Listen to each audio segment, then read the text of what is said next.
आज Doubtnut app download करें। Doubtnut पर अपने सभी गणित, रसायन विज्ञान, भौतिक विज्ञान और जीव विज्ञान के डाउट्स का करो सफाया। बस प्रश्न की फोटो खींचो, एक ही प्रश्न को क्रॉप करो और तुरंत वीडियो सोल्यूशन पाओ। अभी डाउनलोड करें। हेलो फ्रेंड्स, यहाँ पर हमें एक प्रश्न दिया हुआ है। देखिए प्रश्न हमारा इस प्रकार से है, निम्नलिखित पर संक्षिप्त टिप्पणी लिखिए। तो आइए गाइस हम देख लेते हैं। पहला हमें ये दिया हुआ है क्या, तंत्रिकीय समन्वय। दूसरा दिया हुआ है अग्र मस्तिष्क। सी नंबर दिया हुआ है मध्य मस्तिष्क और डी नंबर दिया हुआ है पश्चिम मस्तिष्क। ई नंबर है हमारे पास रेटिना और एफ नंबर है कर्ण की अस्थिकाएं और जी नंबर है कोक्लिया। एच नंबर है ऑर्गन ऑफ कोर्टाइवा स्नैप्स। तो देख लेते हैं। देखिए पहला जो हमारा क्या है टिप्पणी, तंत्रीय समन्वय। तो देख लेते हैं तंत्रीय समन्वय क्या होता है। देखिए जो शरीर होता है, ह्यूमन का शरीर हम बात कर रहे हैं किसी मानव की, तो शरीर में दो ऐसे तंत्र होते हैं जो एक साथ कार्य करते हैं। दो तंत्र एक साथ कार्य करते हैं, वो कौन कौन से होते हैं। पहला होता है हमारा तंत्रिका तंत्र, तंत्रिका तंत्र, और दूसरा होता है अंतःस्रावी तंत्र। कौन सा, अंतःस्रावी तंत्र। अब देख लेते हैं। ये जो तंत्रिका तंत्र होता है ये बहुत ही फास्ट कार्य करता है। कैसे करता है, ये बहुत ही तेज होता है। और ये जो अंतःस्रावी तंत्र है ये कैसा होता है, ये थोड़ा स्लो कार्य करता है, ये धीमा होता है। जैसा कहने का मतलब ये है कि जैसे हम बात कर रहे हैं तंत्रिका तंत्र की, तो तंत्रिका तंत्र क्या करता है, हमें संवेदनाओं को ग्रहण कराता है। जैसे किसी ने थप्पड़ मारा, ठीक है, तो जो थप्पड़ मारा तो उसका तुरंत एक्शन आपको होता है। ऐसा नहीं है कि आज उसने थप्पड़ मारा आपको 2 दिन बाद एहसास हो रहा है, नहीं, तुरंत ये कार्य करता है। अब यहाँ पर हम बात कर रहे हैं अंतःस्रावी की, तो अंतःस्रावी धीमा सिस्टम इसलिए होता है जैसे कहीं हमें किसी हार्मोन की जरूरत है तो वो हार्मोन एक दिन निकलेगा, फिर दूसरे दिन उसका असर होगा, तीसरे दिन जाकर पूरा टारगेट पर पहुंच जाएगा और ये अपना कार्य करेगा। तो ये चलता है थोड़ा धीमा और ये चलता है तेज। तो इस तरह से बॉडी में जो दो तंत्र होते हैं, तंत्रिका तंत्र और अंतःस्रावी तंत्र, दोनों मिलाकर चलते हैं। इनका शरीर में क्या पाया जाता है, हम कह सकते हैं अर्थात इनका समायोजन इन दोनों तंत्र और अंतःस्रावी तंत्र का जो समायोजन होता है या एडजस्टमेंट बोलेंगे, अर्थात इनका समायोजन ही तंत्रिकीय समन्वय कहलाता है। क्या कहलाता है, तंत्रिकीय समन्वय कहलाता है। अब देख लेते हैं दूसरा अंतर हमें दिया हुआ है अग्र मस्तिष्क। देख लेते हैं अग्र मस्तिष्क क्या होता है। देखिए जो हमारा मस्तिष्क होता है वो 3 पार्ट में डिवाइड होता है, अग्र मस्तिष्क, मध्य मस्तिष्क और पश्चिम मस्तिष्क। अब देख लेते हैं जो अग्र मस्तिष्क होता है इसमें कितने पार्ट होते हैं, इसके पार्ट हम देख लेते हैं। जो हमारा अग्र मस्तिष्क है इसके पार्ट होते हैं हमारे पास क्या, 3। पहला हो जाएगा क्या, ऑल्फैक्टरी रीजन। क्या है ये, ऑल्फैक्टरी क्षेत्र, इसे हम क्या बोलेंगे, ऑल्फैक्टरी क्षेत्र। दूसरा हो जाएगा हमारे पास क्या, सेरिब्रम। क्या है, सेरिब्रम, ये होता है सेरिब्रम। और तीसरा हो जाएगा हमारे पास क्या, ये हो जाएगा डायनसेफेलॉन। क्या है ये, डायनसेफेलॉन,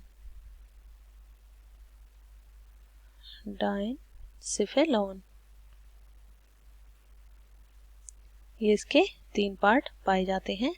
अब देख लेते हैं ये जो ऑल्फैक्टरी पार्ट है हमारा, ये क्या करता है, ये 2/3 पार्ट होता है मस्तिष्क का। कितना होता है, 2/3 भाग किसका, मस्तिष्क का है ये ऑल्फैक्टरी रीजन। इसमें क्या पाया जाता है, ऑल्फैक्टरी ट्रैक्ट पाए जाते हैं। दूसरा हो जाएगा हमारे पास सेरिब्रम। सेरिब्रम क्या है, ये हमारे ब्रेन का कम से कम 80% भाग बनाता है। कितना बनाता है, 80%। और ये जो डायनसेफेलॉन है ये क्या करता है, 1% के लमसम ब्रेन का भाग बनाता है या मस्तिष्क का भाग कवर करता है। अब देख लेते हैं ये जो हमारा सेरिब्रम है ये करता क्या है। मेन देखिए हमारा जो अग्र मस्तिष्क है उसका मेन पार्ट क्या है, सेरिब्रम है, जो सबसे ज्यादा इंपॉर्टेंट है। इसमें कई कार्य पाए जाते हैं, जैसे कि फंक्शन क्या है इसका, थिंकिंग, मेमोरी, लर्निंग, एक्सपीरियंस, सारे के सारे कार्य क्या है, सोचना, कॉमा समझना, विचार करना आदि। ये सारे कार्य क्या हैं? लर्निंग, लॉजिक, थिंकिंग, सारे इसमें आ जाएंगे। किसमें? सेरिब्रम में। अब देख लेते हैं जो डायनसेफेलॉन है ये क्या करता है? ये हमारा कंट्रोल करता है क्या? हंगर, थर्स्ट, भूख प्यास, ये मिटाता है। ये हमारा क्या है? ये हमारा सेंसेशन ऑफ हाइपोथैलेमस। ये क्या करेगा? हाइपोथैलेमस का एहसास हमें दिलाएगा। हाइपोथैलेमस क्या होता है? इसी का एक पार्ट होता है डायनसेफेलॉन का। और ये क्या करता है? हमें गर्मी, कॉमा सर्दी, दर्द, ये सारी जो जितनी भी ये हमारी प्रक्रियाएं होती हैं इनका क्या कराता है? एहसास कराता है। ये एहसास कराना। रेगुलेट करता है ये किसका? शरीर का ताप को रेगुलेट करता है। शरीर, ताप और भूख, कॉमा प्यास, कॉमा भूख, कॉमा प्यास आदि, प्यास आदि। तो ये था हमारा क्या? अग्र मस्तिष्क। अब देख लेते हैं तीसरा हमें क्या दिया? थर्ड हमें दिया हुआ है क्या? मध्य मस्तिष्क। अब देख लेते हैं मध्य मस्तिष्क क्या होता है। देखिए जो ह्यूमन मस्तिष्क हमारा होता है, ये मानव का मस्तिष्क 3 भागों में बटा होता है, अग्र, मध्य और पश्च। तो जो मध्य मस्तिष्क होता है ये, इसका जो मेन कार्य होता है वो ये होता है कि ये अग्र भाग को पश्च भाग से जोड़ता है। अग्र भाग को पश्च भाग से जोड़ना, पश्च भाग से जोड़ना इसका मेन कार्य है। और देख लेते हैं जो हमारा मध्य मस्तिष्क होता है इसका ये कार्य हो गया अग्र भाग को पश्च भाग से जोड़ना। और इसमें ज्यादातर क्या पाया जाता है? इसमें ज्यादातर पाया जाता है हमारे क्या? कैविटीज या गुहा पाई जाती हैं। क्या पाई जाती हैं? गुहा, जिन्हें हम क्या कहते हैं? पैरासील। क्या कहेंगे? पैरासील। ये क्या हो गई? गुहा। या इनकी गुहा को हम बोलेंगे इटर, या क्या बोलेंगे? Aqueduct of Silvius. क्या बोलेंगे? Aqueduct of Silvius. ये इसमें ज्यादातर क्या पाई जाती हैं? गुहा, या इन्हें क्या कहेंगे हम? कैविटीज। कैविटीज ही पाई जाती हैं। ये लिक्विड तौर पर होती है और इसमें अग्र और पश्च भाग को जोड़ा जाता है। तो ये था हमारा मध्य मस्तिष्क। अब देख लेते हैं हमारा, तो हमें फोर्थ दिया हुआ है क्या? पश्च मस्तिष्क। ये क्या दिया हुआ है? पश्च मस्तिष्क। इसी को हम क्या बोलेंगे? इसे हम बोलेंगे हाइंड ब्रेन। हम देख लेते हैं कि हमारा जो पश्च मस्तिष्क होता है इसमें कौन कौन से भाग पाए जाते हैं। इसमें मुख्यतः 2 भाग पाए जाते हैं। कौन कौन से? पहला हो जाएगा हमारे पास क्या? सेरिबेलम। क्या है ये? Cerebellum, cerebellum. और दूसरा हो जाएगा हमारे पास मेडुला। क्या हो जाएगा? Medulla, medulla. अब देख लेते हैं हमारा जो सेरिबेलम है ये क्या करता है। ये पश्च भाग जो मस्तिष्क का ये सबसे सिंपल भाग होता है। क्या होता है ये? इसी को हम बोलते हैं सरल मस्तिष्क। क्या कहेंगे? सरल मस्तिष्क। ये इसका क्या है? सबसे सिंपल भाग होता है। और जो सेरिबेलम है इसमें क्या होता है? इसमें 2 तरह के फंक्शन होते हैं। इनवॉलेंट्री मसल्स कोऑर्डिनेशन होता है और मेंटेन करता है क्या? ये पोस्चर को। तो हम क्या कह सकते हैं कि इसमें जो कार्य हैं वो क्या होते हैं? सभी की सभी संतुलन एवं सुनना। हियरिंग का फंक्शन भी यहीं से होता है। संतुलन एवं सुनना, बॉडी का संतुलन बनाना हाइंड ब्रेन या पश्च मस्तिष्क का भाग है, कार्य है। अब देख लेते हैं मेडुला। मेडुला क्या करता है? सभी की सभी अनैच्छिक क्रियाओं को पूरा करता है। कौन सी? अनैच्छिक। अनैच्छिक क्रियाएं क्या होती हैं? Involuntary reactions. जैसे कि हमने खाना खाया तो खाना अपने आप पचेगा, वो हमारी इच्छा के अनुसार नहीं पचेगा। ठीक है, जैसे हृदय हमारा धड़क रहा है, ठीक है, बॉडी का जो टेम्परेचर है वो क्या है? ये सारी की सारी क्या है? अनैच्छिक क्रियाओं का ये क्या करता है? नियंत्रण करता है। नियंत्रण। तो ये था हमारा पश्च मस्तिष्क। 2 भागों में डिवाइड था, सेरिबेलम एंड मेडुला। ध्यान रखिएगा सेरिबेलम अलग है जो कि हमारा पश्च मस्तिष्क में, और सेरिब्रम वो हमारा अग्र मस्तिष्क में। अब देख लेते हैं हमारा ई नंबर। तो हमारा जो ई नंबर है वो क्या है? रेटिना। देख लेते हैं रेटिना क्या है। रेटिना गाइस यहाँ पर एक थिन या हम ये कहें कि पतली लेयर होती है, लेयर है। ये कहाँ पाई जाती है? आँख में पीछे की साइड पाई जाती है। कहाँ पर पाई जाती है? आँख में। पतली लेयर आँख में पाई जाती है। ये कहाँ पर पाई जाती है? ये वहाँ पर पाई जाती है जहाँ से हमारे ऑप्टिक नर्व निकलते हैं। कहाँ पर निकलते हैं? इसी के पास ऑप्टिक नर्व। ऑप्टिक नर्व यहीं से एराइज होते हैं। और ये करती क्या है? देखिए जो रेटिना है इसी के, ये हमारा प्रकाश बिंदु है एक तरह से, क्या देखा जाए? प्रकाश बिंदु। और यहाँ पर क्या होता है? ये प्रकाश को रिसीव करती है और प्रकाश के जो भी लेंस पे हमारी प्रकाश बिंदु है, ये लेंस पे पड़ने वाली लाइट को, लेंस पर पड़ने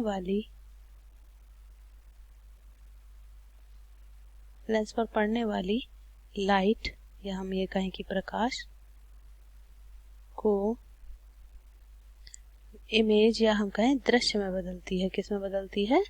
दृश्य में बदलना। ये होता है रेटिना का मेन कार्य। तो ये हो गया हमारा रेटिना। ई नंबर। अब एफ नंबर देख, तो एफ हमें दिया हुआ है कर्ण की अस्थियां। इसका मतलब होता है गाइस कान में पाई जाने वाली अस्थियां। देख लेते हैं कान में मुख्यतः कितनी अस्थियां पाई जाती हैं। तो हम आपको बता दें कान में मुख्यतः 3 अस्थियां पाई जाती हैं। क्या पाई जाती हैं? 3 अस्थियां। उन तीनों अस्थियों का नाम है हमारे पास, पहली हो जाएगी क्या? मैलियस।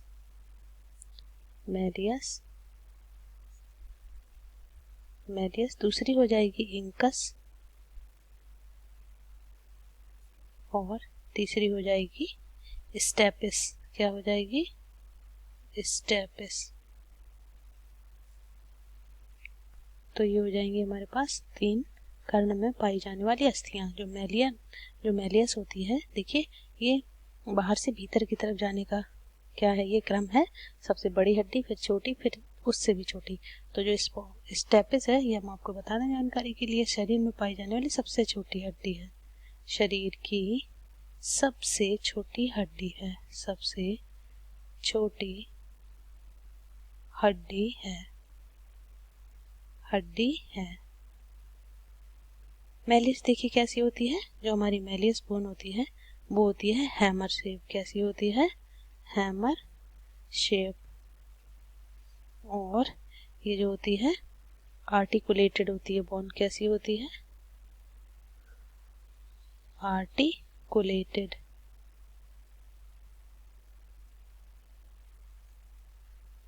दूसरी हमारी क्या है? इंकस। और जो इंकस होती है वो कैसी होती है? Anvil shape. कैसी होती है? Anvil shape. एनविल शेप की पाई जाती है। और ये जो एनविल शेप है वो क्या होती है? क्वार्टिक होती है। ये बोन कैसी होती है? ये होती है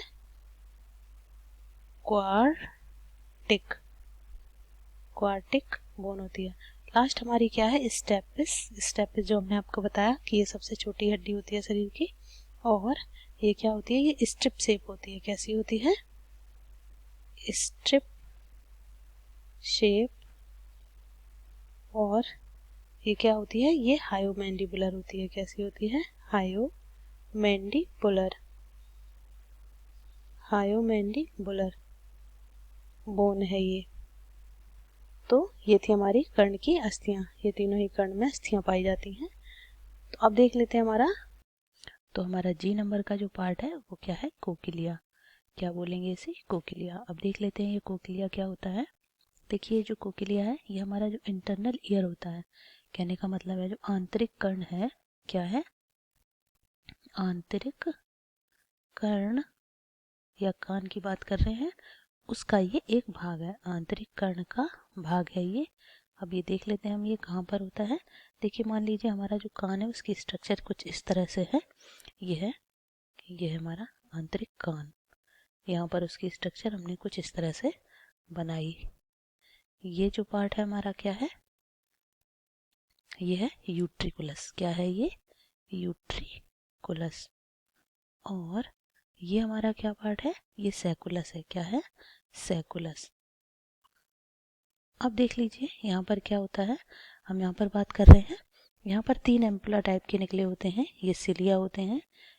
देखिए यहाँ पर क्या होते हैं, एम्पुला निकले होते हैं 3, जैसे कि ये और ये एक दूसरे से अटैच रहते हैं इस तरह से।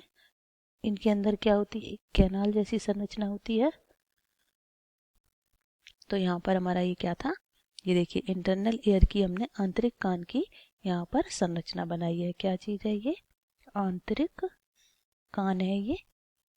अब देख लेते हैं आंतरिक कान में ये जो दिया हुआ है हमें, ये देखिए ये हमारा यूट्रिकुलस और ये है सैकुलस, 2 पार्ट है, और ये हमारी यूट्रिकुलर डक्ट है। यहाँ पर देखिए निकले जो है एम्पुला, और एम्पुला से क्या होता है, ऑप्टिक थैलमा या यहाँ से फाइबर निकले होते हैं। कौन से, नर्व फाइबर, नर्व फाइबर यहाँ से अराइज होते हैं। अब क्या होता है कि ये जो हमारा ये वाला पार्ट है, ये देखिए इसे हम क्या करते हैं, हाईलाइट कर देते हैं। सैकुलस से जो डायरेक्ट अटैच पार्ट है ये हमारा क्या कहलाता है, ये कहलाता है कोक्लिया। यहाँ पर हमें कोक्लिया ही बताना है। तो देखिए ये जो कोक्लिया है ये हमारा सैकुलस से डायरेक्ट अटैच है, और ये एक हॉलो स्ट्रक्चर है। हॉलो मतलब खाली संरचना होती है। कैसी होती है, खाली। और इसमें 3 लेयर पाई जाती हैं। पहली होती है हमारी स्केला वेस्टिबुली, दूसरा होता है स्केला टिम्पेनी, और तीसरी होती है स्केला मीडिया। अब हम आपको गाइज ये बता देते हैं कि जो हमारी मैमल है, रेप्टाइल है और पक्षी वर्ग है, उसमें ही कोक्लिया ऑपरेटस पाया जाता है। तो ये जो कोक्लिया है केवल, और केवल किस में पाया जाएगा, केवल स्तनी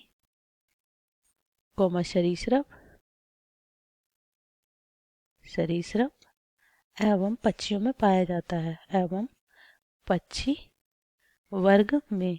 बाकी के सब में क्या होता है, बाकी में इनकी जगह पर 3 छोटी छोटी संरचनाएं पाई जाती हैं, वो अलग होती हैं। अब हम बता देते हैं आपको। देखिए जो कोक्लिया होती है, अर्थात कोक्लिया और सैकुलस, जो हमारा ये दोनों पार्ट हैं, ये क्या करते हैं, और सैकुलस ये रिलेटेड होते हैं किससे, सैकुलस ये रिलेटेड होते हैं हमारे साउंड से। किससे, साउंड से। ध्वनि जो होती है, ध्वनि नामक यंत्र, वो हमारे कान का यही होता है। क्या होता है, कोक्लिया, ध्वनि से संबंधित, ध्वनि से संबंधित। तो ये था हमारा क्या, कोक्लिया। तो ये था हमारा कोक्लिया, जिसे हमने विद डायग्राम आपको एक्सप्लेन कर दिया। अब नेक्स्ट हमारा पार्ट क्या है, ये देख लेते हैं। तो यहाँ पर हमें क्या दिया हुआ है, एच पार्ट, ऑर्गन ऑफ कॉटाई। अब देख लेते हैं ऑर्गन ऑफ कॉटाई क्या होता है। देखिए हमने यहाँ पर एक डायग्राम पहले से ले रखा है। ये दिया हुआ है यहाँ पर टनल ऑफ कॉटाई। ये क्या है, टनल ऑफ कॉटाई। इसी को हम क्या बोलेंगे, ऑर्गन ऑफ कॉटाई। ये होता है हमारा ऑर्गन ऑफ कॉटाई। अब देख लेते हैं ये करता क्या है। ये जो ऑर्गन ऑफ कॉटाई होता है, ये रिलेटेड होता है किससे, सुनने से। ये किससे रिलेटेड होता है, ये हमारा किससे रिलेटेड होता है, ये होता है सुनने से। और सुनने का जो कार्य है हमारा, वो किससे होता है, ये रिलेटेड होता है हमारा टेम्पोरल लोब। ब्रेन का जो टेम्पोरल लोब होता है, या हम ये कहें कि मस्तिष्क का टेम्पोरल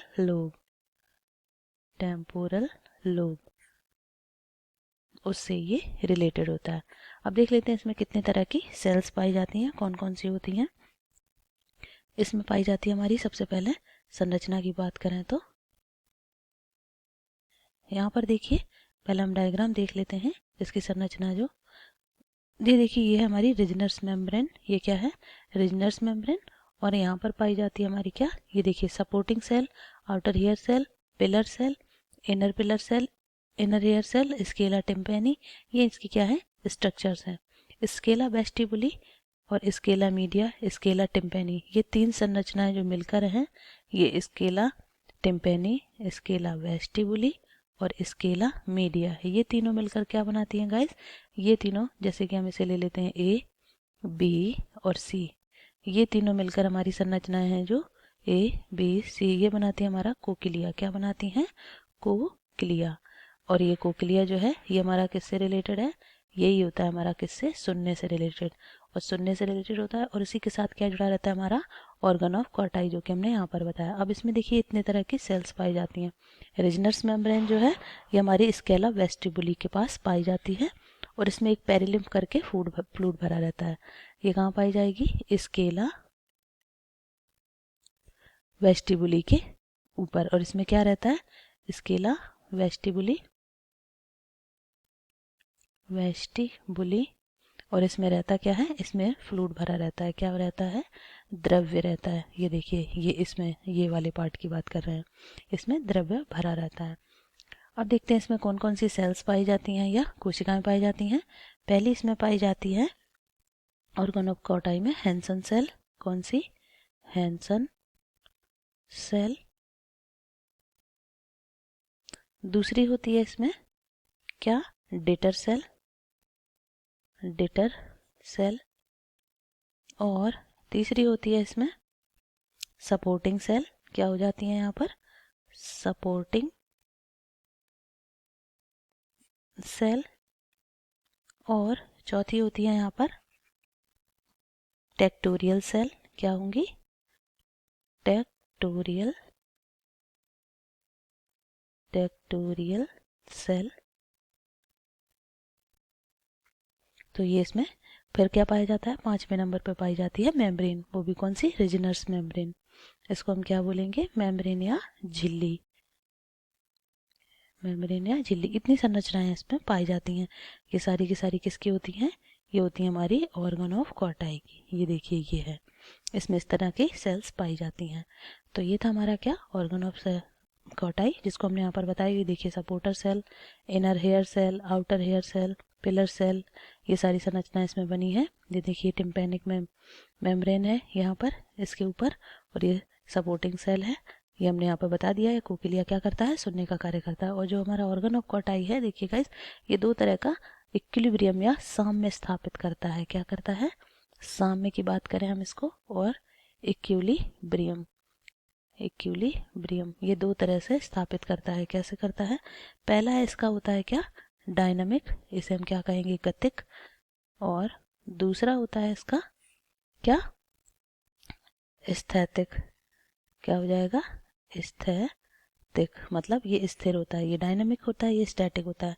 ये क्या करता है, सेमी सर्कुलर कैनाल के द्वारा। जो गतिक होता है ये किसके द्वारा होता है, सेमी सर्कुलर कैनाल के द्वारा होता है इससे। और जो आपका स्थैतिक संतुलन होता है, मतलब देखिए चलने के टाइम पर भी हमें संतुलन की ज़रूरत होती है, तो ये हो जाएगा हमारा गतिक संतुलन। और स्थैतिक खड़े हैं तभी हमें एक बॉडी में बैलेंस या संतुलन की आवश्यकता होती है। तो ये कौन करता है, ये होता है हमारा यूट्रिकुलर के द्वारा। किसके द्वारा, यूट्रिकुलर। ये कान में पाई जाने वाली दोनों ही संरचनाएं हैं। तो ये था गाइस हमारा क्या, ऑर्गन ऑफ कॉटाई। अब देख लेते हैं नेक्स्ट एक टॉपिक और है इसमें, एच के बाद आई नंबर। यहाँ पर हो जाएगा क्या, सिनेप्स। क्या देख लेते हैं, सिनेप्स। देख लेते हैं कि सिनेप्स क्या होता है। अब हमें दिया हुआ है क्या, सिनेप्स। तो देखते हैं सिनेप्स क्या होता है। देखिए हम सबसे पहले ये बताना चाहते हैं कि जो सिनेप्स वर्ड है, वो सबसे पहले इस वर्ड को किसने दिया था, वो दिया था शेरिंगटन ने। किसने दिया था, शेरिंगटन नामक हमारे वैज्ञानिक थे, उन्होंने सिनेप्स का टर्म दिया था। अब देख लेते हैं कि सिनेप्स होते क्या है। यहाँ पर देखिए इस तरह से, जैसे एक ये है और एक ये हो गया है। ये देखिए ये दो हो गए क्या, ये हो गए हमारे सिनेप्स। ये हो जाएगा हमारा प्री सिनेप्स, मतलब ये होगा प्राइमरी सिनेप्स, और ये हो जाएगा हमारा क्या, द्वितीयक सिनेप्स, द्वितीयक या सेकेंडरी सिनेप्स। अब देखते हैं कि ये सिनेप्स होता क्या है। जहाँ पर दो न्यूरॉन कनेक्ट होती हैं, ये देखिए जहाँ दो न्यूरॉन कनेक्ट होते हैं उस जगह को हम क्या कहते हैं, जहाँ दो न्यूरॉन जुड़े उस स्थान को हम क्या कहेंगे, जुड़े, तो वो क्या कहलाती हैं, सिनेप्स कहलाती हैं, सिनेप्स कहलाती हैं। ठीक है। अब देखिए इसमें क्या है, प्री और पोस्ट है। अब यहाँ पर कोई भी जो से इन्फॉर्मेशन है वो यहाँ पर आती है, तो इसमें क्या होता है, इसमें सिनेप्टिक क्लेफ्ट होता है। क्या होता है, सिनेप्टिक क्लेफ्ट। सिनेप्टिक क्लेफ्ट यहाँ से लेकर यहाँ तक आने, इन्फॉर्मेशन आने में, जैसे मान लीजिए कोई हमें इन्फॉर्मेशन आई है तो यहाँ से यहाँ तक आने में इसे जो वक्त लगता है उसे हम कहते हैं सिनेप्टिक क्लेफ्ट। क्या कहेंगे, सिनेप्टिक क्लेफ्ट। ये होता है हमारा। अब देख लेते हैं जो बीच में ये जो गैप दिखाई दे रहा है ना, कि एक इन्फॉर्मेशन यहाँ से यहाँ तक आ रही है, इसी को हमने क्या बोला है, सिनेप्टिक क्लेफ्ट बोला है।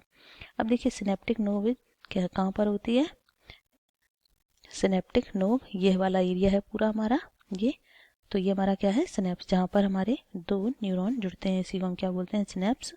और इसको दिया किसने था, ये जो बर्ड है हमारा, ये दिया था हमारा सैरिंगटन नामक वैज्ञानिक ने। और हम आपको बता दें कि ये जो सिनेप्टिक नोब होती हैं ये किससे भरी रहती हैं, न्यूरो हार्मोन से। किससे भरी रहती हैं, ये दोनों ही नोब जो होती हैं इनमें क्या रहता है, न्यूरो हार्मोन रहते हैं। क्या रहते हैं, न्यूरो हार्मोन, न्यूरो हार्मोन। तो ये था गाइज हमारा आज का प्रश्न, जिसमें हमने आपको कुछ छोटे छोटे जो टॉपिक्स थे उन्हें एक्सप्लेन किया। तो आई होप गाइज ये प्रश्न आपको समझ आया होगा। Thank you. कक्षा 6 से 12वीं से लेकर नीट, IIT, JEE वो एडवांस के लेवल तक 1 करोड़ से ज़्यादा छात्रों का भरोसा। आज ही डाउनलोड करें डाउटनेट ऐप या व्हाट्सएप करें अपने सारे डाउट्स 8400 400 400 पर।